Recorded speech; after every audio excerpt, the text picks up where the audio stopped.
tinatawag po natin FBS is actually our fasting blood sugar, no? So ito po yung magsasabi sa atin gaano kataas yung blood sugar levels natin.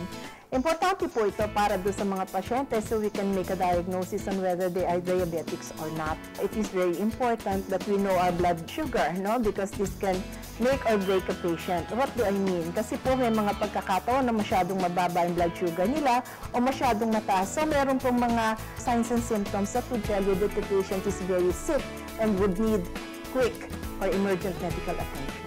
So they need to be brought to the hospital or they need to be fed sugar or kailangan po talaga silang ma-ICU.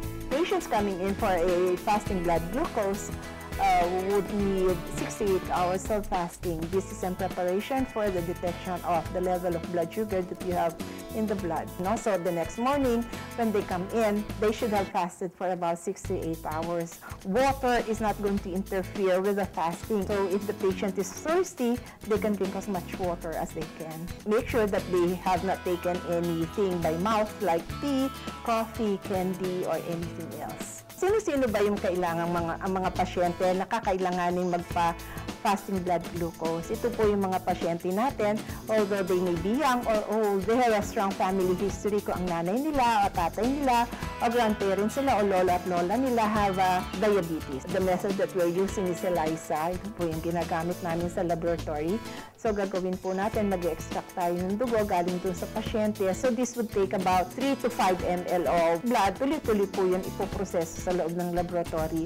Kung minsan po, kakailanganin nating ulitin yung proseso, no? Para sigurado tayo na yung resultang i-release natin ay tama at accurate. Proper precautions, again, we need to be able to instruct our patients adequately. Give a time limit already for the patient na kung ang last meal nila ay alas 7, darating sila ng anong oras dito sa ospital para ma-check yung dugo nila. Pwede ba na mas hapon? Halimbawa, morning sila magpa-fasting hanggang hapon, tapos sa gabi sila kukunan ng dugo.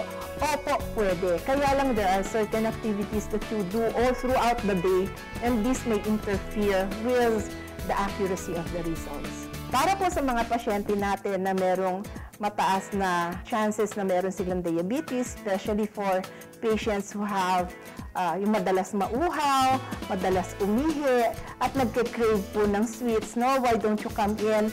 This is a very simple examination. Sandali lang po ito ginagawa. Within 1 to 2 hours, you can have the results and you can go to your attending physician so that you may be attended to and managed adequately.